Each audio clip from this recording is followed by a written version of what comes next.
Every year, people eat their way through hundreds of millions of bars of Cadbury dairy milk. It is one of the most recognized chocolate brands on the planet, a purple wrapper that almost everyone alive has held at least once. And it looks like the perfect business. Cheap to buy, sold everywhere, loved by nearly everyone. A product people reach for without thinking at the checkout, in the petrol station, in the airport queues. So here's the obvious assumption. Cadbury is rich because it sells chocolate. Now here's where it breaks down. Cadbury barely makes its money from the chocolate itself. The cocoa, the milk, the sugar, the thing you actually taste is close to the least profitable part of the entire operation. And the more chocolate the world eats, the more fragile that part of the business becomes. Read that again. The product on the wrapper is not where the money lives. Because a chocolate bar is not really a food company's core asset. It is a distribution machine wearing a food costume. What Cadbury actually sells is shelf space, impulse, habit, and a color. The bar is just the delivery vehicle. By the end of this video, you will understand why a company can dominate an entire category, sell billions of units a year, and still spend most of its life terrified of a single commodity price. You will see where the profit actually hides. And you will understand why the chocolate on the shelf keeps getting smaller while the price keeps going up. Let's start with what Cadbury really is. Most people picture Cadbury as one thing, a chocolate maker in Birmingham. But the business splits into very different tiers, and each one has completely different economics. At the bottom tier, you have everyday impulse chocolate. The single dairy milk bar, the twirl, the wispa, the flake. These sell for pocket change, often around £1 or $1, and they live at the checkout. This is the volume engine. Margins on any single bar are thin, but the numbers are astronomical. Cadbury moves these by the hundreds of millions of units. The whole tier is built on frequency. Not on any one sale being profitable, but on the same person buying again and again and again without ever thinking about it. The second tier is the sharing and gifting range. The big blocks. The bags of Cadbury buttons. The tins of roses and heroes. These carry a higher price and, crucially, a higher margin because you are no longer buying a snack. You are buying an occasion, a gift, a thing to put on the table when guests come over. People will happily pay £5 or £6 for a tin that costs a fraction of that to fill because the tin is doing emotional work that a single bar cannot. The third tier is seasonal, and this is where it gets interesting. Creme eggs at Easter, selection boxes at Christmas, Advent calendars. These products exist for only a few weeks a year, and they are engineered to sell out in that window. A creme egg is, by weight, one of the most marked up things Cadbury produces. It is sugar, fondant, and a thin chocolate shell sold at a premium purely because it only shows up for a season and then vanishes. Scarcity you can schedule. And then, above all of that, sits the tier most people never think about at all. The brand itself. The word Cadbury. The specific purple. That intangible asset is the single most valuable thing the company owns, and it does not appear on any shelf. To understand how much that brand is worth, look at the scale it commands. In its home market of Britain, Cadbury does not just compete in chocolate. It dominates it.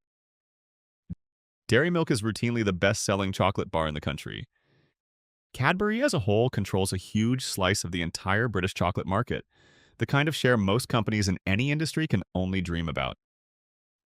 That dominance is not one clever product. It is decades of shelf presence compounding into something close to a default choice. And here's the thing about a default choice. It is incredibly hard to attack. A new chocolate brand can make a better tasting bar, price it lower, and still lose because it cannot buy its way into 100 years of familiarity. The taste is copyable. The memory is not. When you were a child, the chocolate on the table was probably purple, and that quiet fact is worth more than any recipe. So far, so good. 4 tiers, one factory feeling, wildly different economics. Now let's talk about what it actually costs to make this stuff, because this is where the fear lives. Before we even get to ingredients, there is the small matter of building the factory in the first place. And this is the first thing that stops ordinary people from ever competing. You cannot make chocolate at Cadbury's scale in a kitchen. You need an industrial site. You need machines that roast and grind cocoa, machines that refine the mixture down to a texture your tongue reads as smooth, and enormous conching machines that stir the chocolate for hours, sometimes for days, to develop the flavor. Then you need tempering lines to set the crystal structure so the bar snaps instead of crumbles, molding lines, cooling tunnels, wrapping machines, and a warehouse that can hold it all at the right temperature. A single modern production line for this can run into the tens of millions. A full factory into the hundreds of millions. Bourneville, Cadbury's historic site, is not a shop. It is a small industrial town. That is the entry ticket. And it explains why this industry is not a scrappy startup game. It is a heavy industry game, dominated by a handful of giants, precisely because the machines cost more than almost anyone can raise. The barrier to entry is not the recipe, it is the concrete and the steel.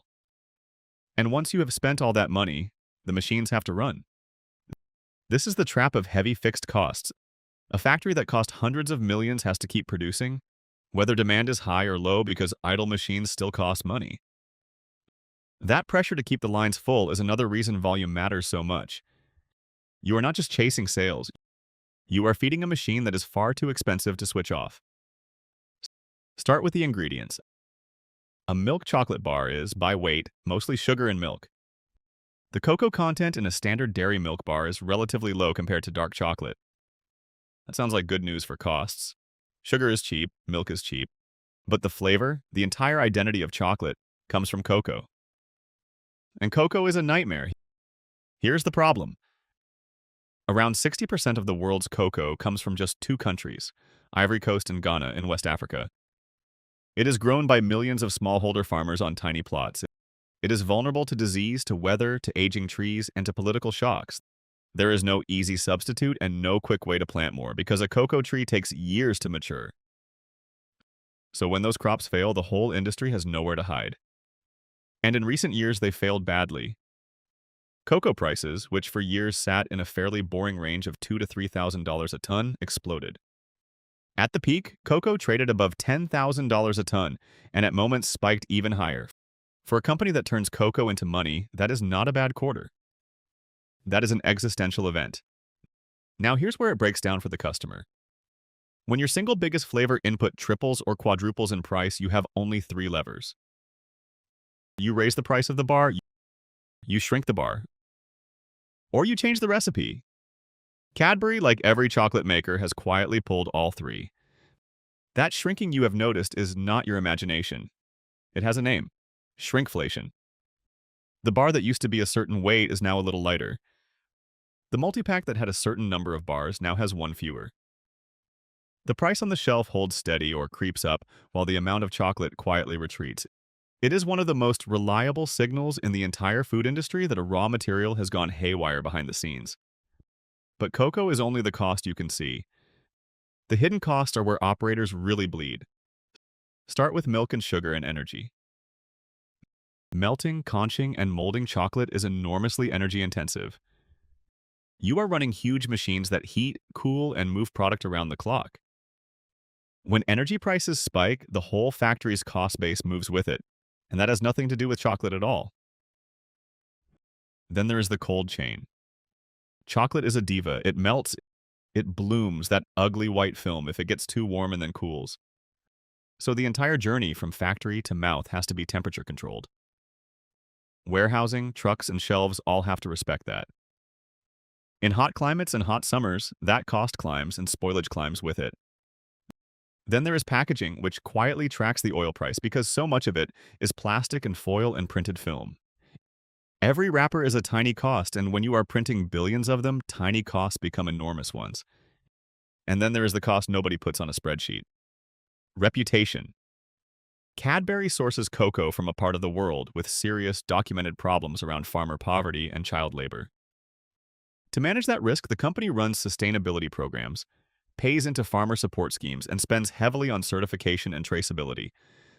That is a real, ongoing cost, and it exists to protect the one asset that matters most: the brand. So the true cost of a chocolate bar is not just chocolate. It is chocolate, plus energy, plus refrigeration, plus packaging, plus the enormous invisible cost of keeping a beloved name clean. So where is the money actually made? Because it is clearly not in melting cocoa. Here is the simple truth. Cadbury does not really sell chocolate. It rents your attention at the exact moment your willpower is weakest. Think about where you actually buy a single bar, not from a considered decision at home. You buy it at the till while you are waiting to pay for something else.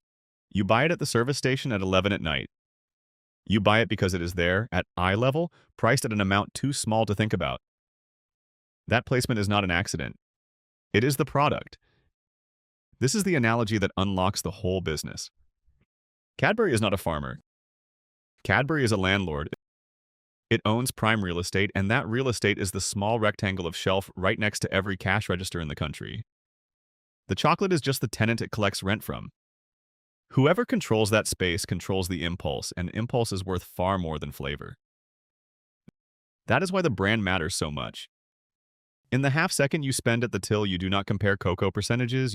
You see purple, you feel a flick of familiarity, and your hand moves. Decades of advertising have compressed an entire buying decision into a color and a feeling. That is the real product. The chocolate is just what the feeling is wrapped around. And this is why volume beats margin here.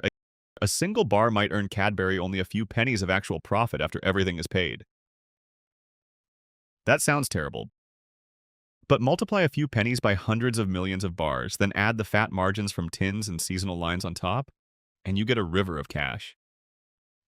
It is the same trick as a supermarket or a petrol station. Nobody gets rich on one sale. They get rich on the relentless, boring, daily repetition of millions of tiny ones. Seasonal is the multiplier on top of that river. For a few weeks, Cadbury gets to sell scarcity. A crème egg is not competing with other chocolate. It is competing with the calendar. You buy it now because in a month it will be gone. That urgency lets Cadbury charge a premium that an everyday bar never could on a product that costs very little to make. Now here's where it breaks down. If the whole model is volume, brand, and shelf space, then the way you die is by losing control of any one of them. And operators in this industry die in very specific ways. The first killer is the commodity trap. If you are a smaller chocolate maker without huge scale, a cocoa price spike can wipe you out. You cannot pass the cost on fast enough. Your contracts lock you in. Your customers, the big supermarkets, refuse the price increase and threaten to drop you from the shelf. You are squeezed from both sides until there is nothing left. This is exactly why scale is a weapon. A giant can hedge cocoa years in advance, absorb a bad season, and outlast the price. A small player cannot. The second killer is the supermarket. This is the part people rarely see. Cadbury does not sell to you. It sells to the retailer, and the retailer has enormous power. The big grocery chains can demand lower prices, better payment terms, and prime placement fees. They can delist a product overnight. There have been very public standoffs where a supplier and a supermarket fell out over price, and the products simply disappeared from the shelves for weeks. When your entire model depends on being at eye level next to the till, losing that shelf is a mortal threat. The landlord analogy cuts both ways. Cadbury is a landlord to the chocolate, but the supermarket is the landlord to Cadbury. The third killer is reputation. Chocolate is uniquely exposed here because the supply chain runs through some of the poorest farming regions on Earth. A single documentary about child labor, a single scandal about deforestation, and a family brand built over a century can take real damage overnight. For a product bought on warm feeling and habit, anything that poisons the feeling is a direct hit to sales. This is why so much money goes into sustainability programs. It is not only ethics, it is insurance on the brand. Let's look at what actually happened to Cadbury as a company, because it is the perfect case study in all of this. Cadbury began in Birmingham in 1824, founded by John Cadbury. It grew into something almost unique. A chocolate empire built on Quaker values, with a model village called Bourneville constructed to house its workers in decent conditions. For generations, Cadbury was not just a brand. It was a symbol of a certain kind of British industry. Then, in 2010, came the moment that proved the point of this entire video. The American food giant Kraft launched a takeover and bought Cadbury for around £11.5 billion. Not because it wanted to make chocolate, because it wanted the brand, the distribution, and the shelf space. It wanted the purple. The takeover was bitter and hugely controversial. There were promises made about keeping factories open that were broken almost immediately after the deal closed, triggering public anger and political scrutiny. It confirmed exactly what Cadbury really was to the people buying it. Not a factory, an asset. A machine for occupying shelves and minds, valuable enough to pay billions for and to fight over. Kraft later split itself in two, and the snacks side, including Cadbury, became part of a global giant called Mondelez International. So the purple bar in the British corner shop is now one small piece of an enormous multinational snacking portfolio managed alongside dozens of other famous brands, all run on the same underlying logic. Own the brand, own the shelf, move the volume, hedge the commodity, and defend the name. And notice what did not change. The recipe stayed close enough that people did not revolt. The wrapper stayed purple. The feeling at the till stayed intact. Because the new owners understood the same thing you now understand. The chocolate is replaceable. The habit is not. There is a second case study worth looking at because it shows what happens when a chocolate company gets the cost response wrong. It comes from inside the same corporate family. When costs climbed, the makers of Toblerone, another brand under the same Mondelez umbrella, changed the shape of the bar. Instead of quietly making it lighter, they widened the gaps between the famous triangular peaks. The result was a bar that looked absurd, almost like a comb, and the internet noticed instantly. What was meant to be a quiet cost saving turned into a global joke and a public relations disaster. The lesson is sharp. Shrinkflation only works when it is invisible. The moment the customer can see the trick, the trust that the whole brand runs on takes a hit. Cadbury has been careful most of the time to shrink in ways you feel but do not quite see.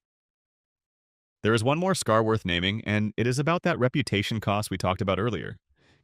Cadbury spent years proudly carrying a well-known ethical certification on its cocoa, a badge that reassured shoppers the farmers were being treated fairly. Then it switched to running its own in-house sustainability program instead. To the company, this was a strategic move to control its own supply chain. To many loyal customers, it looked like a beloved ethical brand quietly walking away from a promise, and there was real backlash. It is a perfect illustration of the tightrope. Every decision about cocoa is not just a cost decision.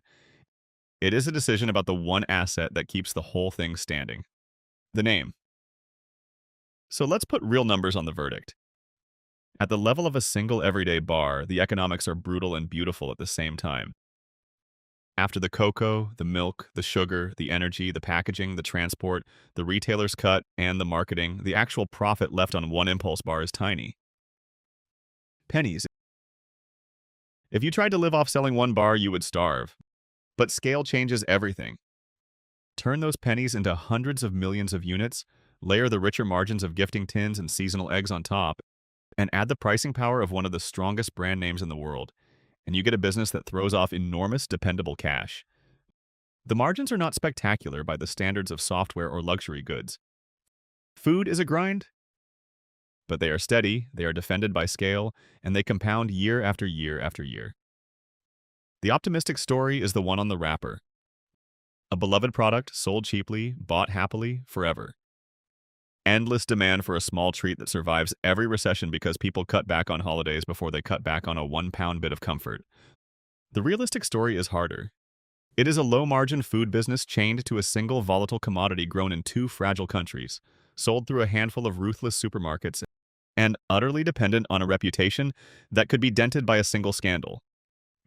Cadbury survives not because chocolate is a great business, but because Cadbury is enormous enough to bully the commodity, big enough to stare down the supermarkets, and old enough to have a brand worth defending. So here's the memorable rule to take away. In a business like this, you never get rich on the thing you sell. You get rich on the place you sell it and the name you sell it under. The chocolate melts. The brand does not. The bar gets smaller. The purple stays exactly the same. And the next time you stand at the till and your hand drifts toward that wrapper without a single conscious thought, remember what actually just happened. You did not buy chocolate.